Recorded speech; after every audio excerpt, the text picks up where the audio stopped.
Edital de convocação, Assembleia Geral Ordinária e Extraordinária, grupamento 100 para 1.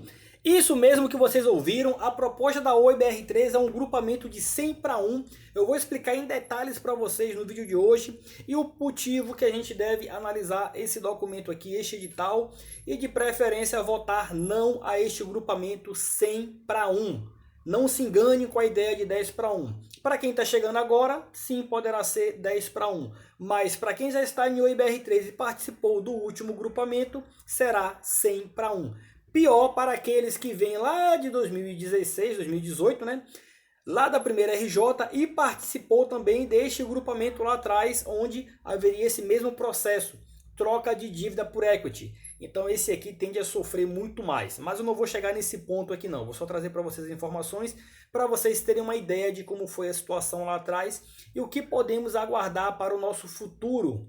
O valor de mercado poderá chegar a mais de 28 bilhões e eu também vou explicar isso aqui para vocês em detalhes, valores, números e como que poderá ficar a situação de cada investidor. O que a gente pode fazer agora? Calcular, aguardar e esperar.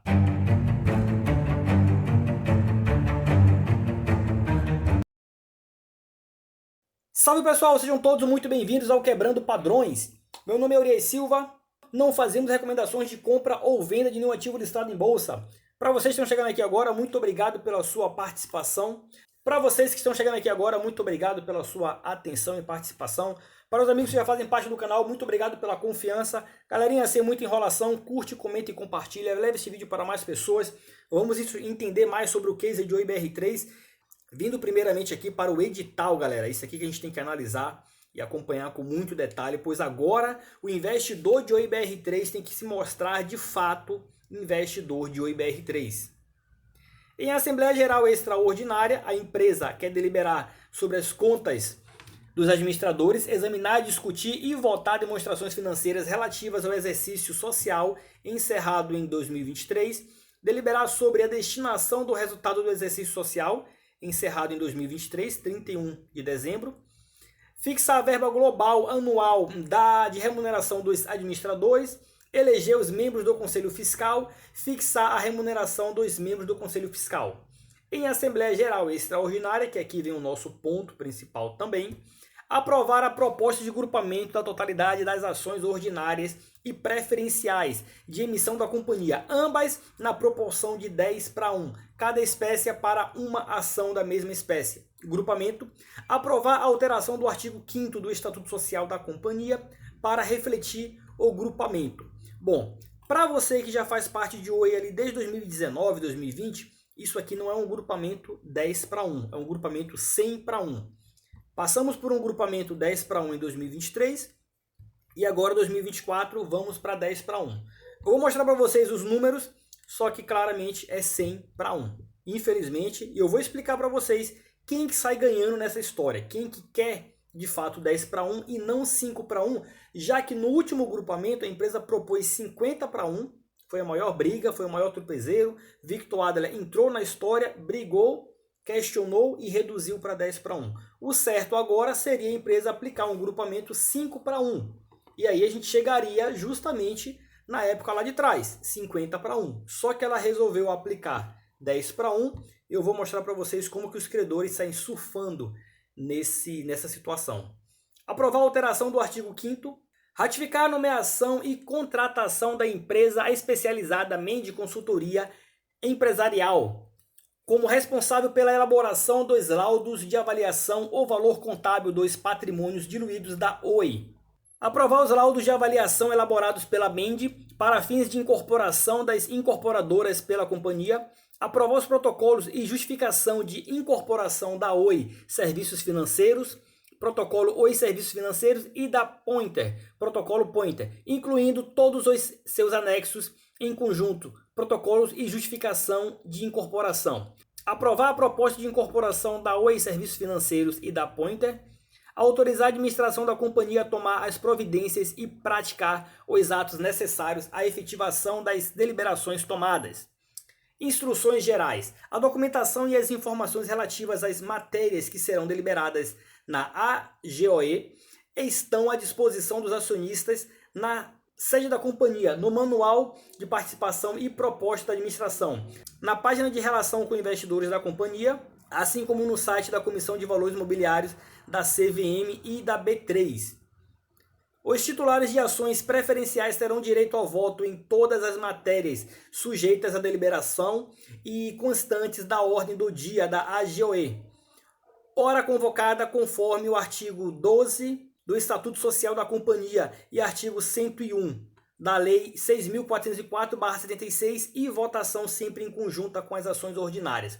A participação dos acionistas na AGOE poderá ser via boletim, voto à distância ou via plataforma. Eu particularmente prefiro boletim de voto à distância, mesmo porque você pega toda a documentação, envia para o e-mail da empresa, recebe o retorno e fica tranquilo. E também você tem a prova ali de que você enviou para o e-mail da empresa, conforme a mesma descreve aqui. Já na questão de participar via plataforma digital, eu particularmente não sigo esse trâmite porque existe um risco ali de repente sua internet cair, você não chegar a tempo, você sofrer algum problema e aí com isso o seu voto não será computado. Uma vez que você envia o boletim de voto à distância, o seu voto está computado, isso aí não tem erro.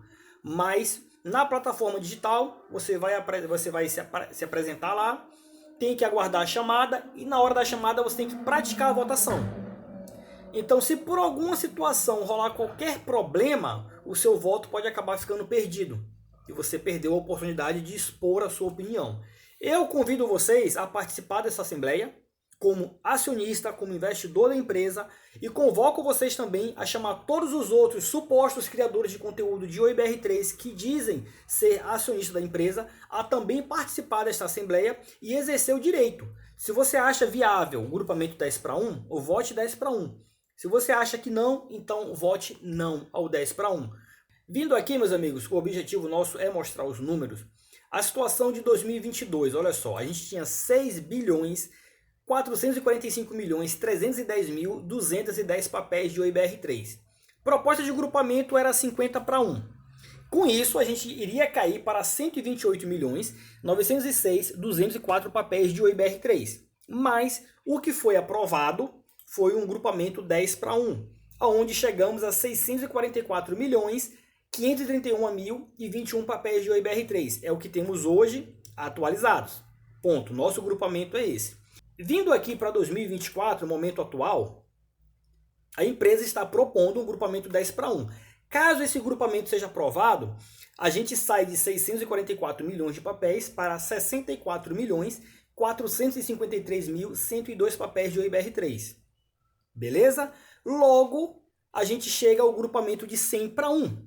É o mesmo que você pegar 6.445.310.210 papéis e dividir por 100, que a gente chega a 64.453.202 papéis. Entenderam agora o porquê que eu estou falando que o grupamento é 100/1 e não 10/1?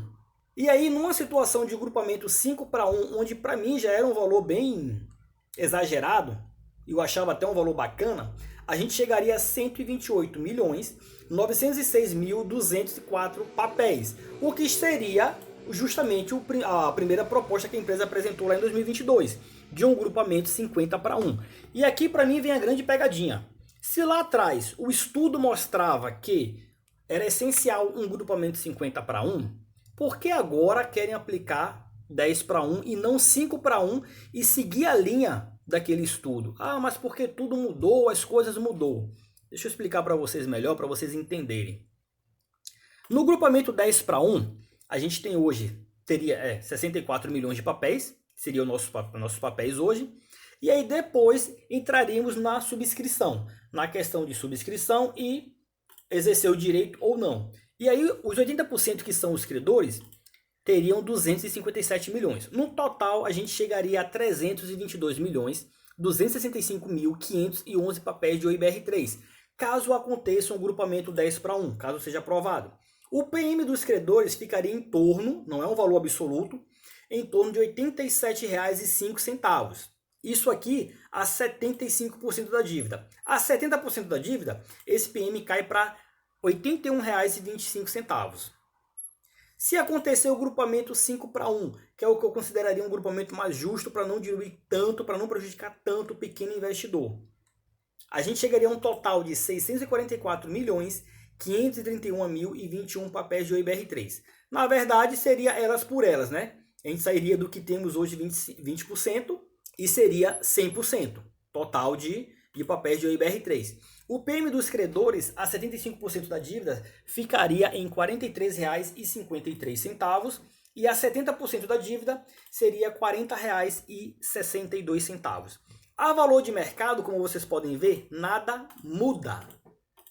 Tanto no grupamento 10-1 quanto no grupamento 5-1, o valor da firma, apenas calculando o valor de cotação pelo total de papéis, existe várias formas de analisar o valor de mercado. Eu estou apenas considerando valor de cotação a valor de papéis. Caso a cotação bata o PM dos credores, que esse é o nosso objetivo, que é o que a gente acredita que no mínimo vai acontecer, chegar no PM dos credores, o valor da firma chegaria a 28 bilhões a 75% e a 26 bilhões a 70%, trocando dívida por equity. Diante disso, o que eu enxergo é que essa proposta de 10-1 ela é muito benéfica para os credores. Por quê?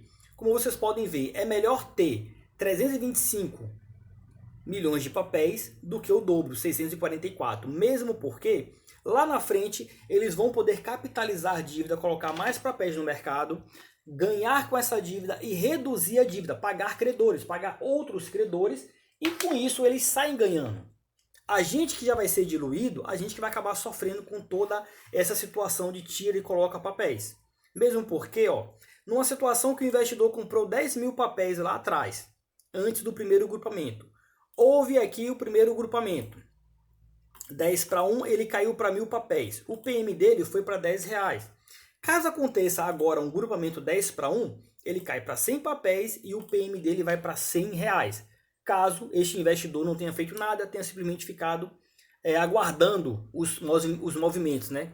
Então perceba como ele sempre vai estar com um PM muito mais alto que o PM dos credores. E numa situação que tiver menos papel no mercado, para o credor é mais vantajoso porque menos oferta e a procura tende a ser maior, já que a empresa tende a dar uma evoluída. Vai sair questão de concessão, vai entrar os imóveis, vai reduzir bastante a dívida do seu balanço. Então praticamente vai retirar aqui 20 a 22 bilhões da dívida do balanço, o que passa a ser excelente.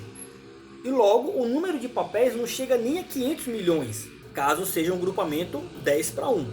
Se for um grupamento 5-1, esse valor poderá subir pouquinho a coisa, mas é basicamente o que já temos hoje. Então, neste sentido aqui, meus amigos, eu considero que é benéfico para o credor, por mais que o valor de PM dele dobre para R$80, indo ali para casa dos R$80, para ele é muito benéfico porque serão 322 milhões de papéis. Com uma empresa a valor de mercado possível, valor de mercado de 28 bilhões, isso aqui pode gerar muita procura por parte de outros investidores, na medida que os credores resolvam de fato a se comprometer com a empresa. Mesmo porque esses credores vão receber aqui de 70% a 75% de sua dívida convertida em equity, mas eles terão de 20% a 30% da dívida ainda presa à empresa. Então a empresa terá que evoluir, terá que gerar caixa para pagar eles, e aí eles recebem esses 30%, e aí na medida que a cotação reflete, a cotação evolui, chega ao PM deles ou até mesmo ultrapassa o PM deles, eles tendem a ganhar muito mais com isso. Vão poder sair do papel com o seu capital na mão. Outro grande detalhe é que essa conversão está sendo feita a valor cheio e não a valor justo. Daí a importância da gente participar da Assembleia e exercer o nosso direito como investidor. Se vocês acreditam que vale a pena um grupamento 10-1, participem da Assembleia, votem sim. Se vocês não concordam com o grupamento 10-1, participem da Assembleia e votem não. Essa é a recomendação que eu faço para vocês e é isso que eu vou fazer, tá? Eu não concordo, independente do que venha a ser o futuro, galera. Isso aqui tende a prejudicar demais a gente. Outro detalhe que eu trago para vocês, na questão do direito de subscrição. Como vocês podem ver aqui, eu exerci o meu direito lá atrás, na última subscrição que teve no último grupamento, né? A última colocação de ações no mercado, perdão. E aqui, a cotação, o direito de de subscrição, de você comprar o papel, estava 95 centavos e o direito de venda estava a 75 centavos. Nesse caso ele fica oscilando bastante. Então eu consegui vender esse direito a 75 centavos. Ela fez o aumento de capital de algo em torno de 4 milhões para pagar a bonificação dos executivos. E aí a gente, como investidor, tivemos o direito aqui de compra ou venda desses papéis aqui, só que o percentual que a gente teve foi muito pouco, tá? O valor para exercer a compra era 95 centavos. Na época, se eu não me engano, a cotação estava beirando ali uns 80, 70 centavos. E aí o que a gente ganhou de papel foi muito pouco, foi uma quantidade assim bem insignificante. Porém, é como eu falo para vocês, mais vale um passarinho na mão do que dois voando. Já que temos esse direito, vamos exercer. Como vocês podem ver, ó, cada uma ação ordinária ou preferencial de emissão da companhia na data do corte conferirá o direito de subscrição de 0,0008 nova ação ordinária de emissão da companhia no âmbito do aumento de capital. As frações decorrentes do exercício do direito de preferência serão 10 consideradas. E aqui potencial de diluição. No caso dos acionistas que optarem por não exercer o direito de preferência na subscrição das novas ações, a diluição potencial resultante do aumento de capital será de 0,072%. E aí vai. Neste caso agora, dessa nova modalidade, teremos provavelmente ali o direito de compra de 4-1. Então, poderemos comprar para cada uma ação 4 papéis de OIBR3. Ela vai definir o valor, como a gente viu aqui neste último aumento de capital. A empresa vai definir o valor e aí cabe a gente decidir se compra ou não. O detalhe que eu quero trazer para vocês é o seguinte. Ela apresentou esse fato relevante aqui no dia 22 de fevereiro de 2022. E aí a gente teve algo em torno de 3 dias para exercer essa opção de comprar ou não esse direito. É isso que eu alerto vocês nesse vídeo. É isso que eu vou trazer para vocês no vídeo de hoje. Depois que a gente passar pelo grupamento, teremos ali o direito de subscrição. Que teremos outras situações que a empresa vai resolver, mas logo logo virá essa questão do aumento de capital. A diluição aí de 80%. Então, assim que ela apresentar o fato relevante, teremos algo em torno de uns 3 dias para, se quisermos, comprar papéis no mercado ao valor que vai estar no momento, não sei qual, se nessa faixa de 60 centavos, se a R$1, se a R$2, a gente não sabe. Então teremos essa oportunidade de comprar para que a gente possa tentar aventurar e exercer o direito de venda, de subscrição ou de compra. O direito de corte gira em torno de uns 5 dias mais ou menos após ela efetuar aqui esse fato relevante. Isso pegando a exemplo deste fato relevante aqui de 2022. Então esse é o alerta que eu deixo para vocês. Se vocês estão pensando em comprar ou em vender esse direito, assim que a empresa soltar o documento informando todos os trâmites de como será esse aumento de capital, que nada mais é do que a troca de dívida por equity, teremos algo em torno de 3 a 5 dias para comprar papéis no mercado sem que a gente entre na data de corte. Entrou na data de corte, tudo que você fizer já não será mais considerado para direito de preferência. E é isso que a gente tem que ficar atento, porque muita gente pode demorar demais para tentar fazer alguma movimentação e aí comprar os papéis achando que terá o direito de subscrição, quando na verdade já ultrapassou ali o prazo e aí não vai fazer diferença nenhuma mais para ele. Só vai contar até uma certa data limite. Esse é a recomendação que eu deixo para vocês aqui, ficarem atentos com isso, tá? Para que a gente não caia nesse... E muitas das vezes também, galera, a gente vai, só depois que a gente vai saber quanto que será realmente o valor de venda de subscrição. Não dá para adivinhar, não dá para ter uma data exata, um valor exato agora.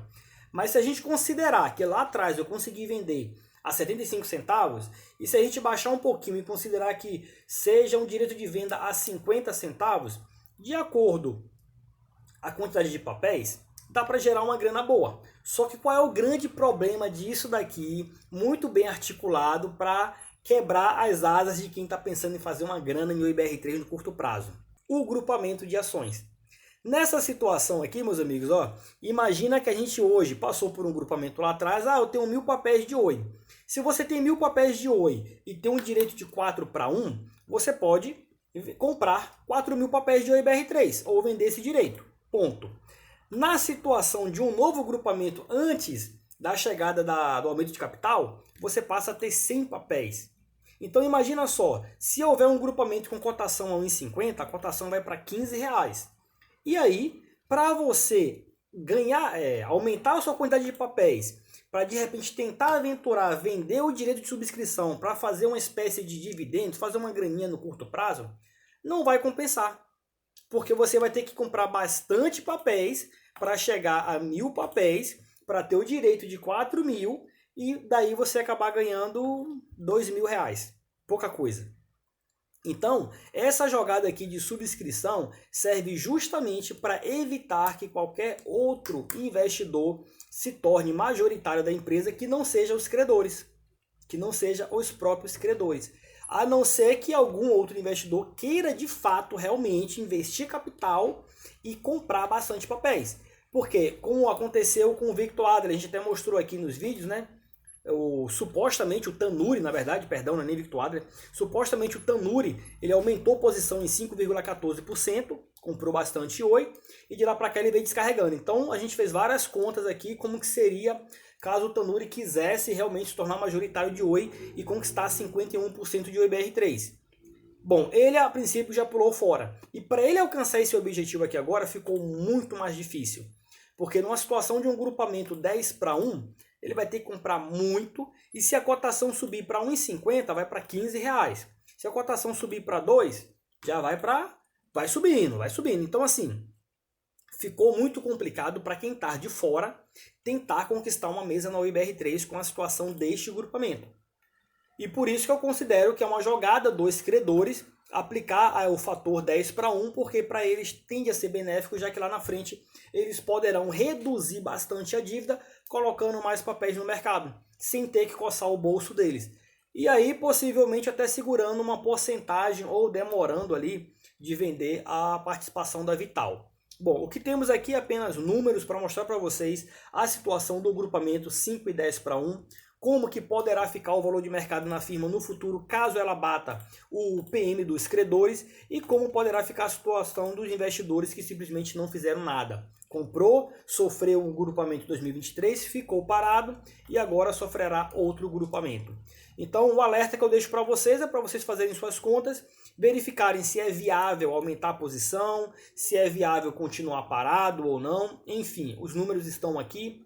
Façam vocês suas contas e tomem vocês suas decisões do que é ou não viável para vocês. Agradeço a todos por sua participação. Curte, comenta e compartilha e até a próxima.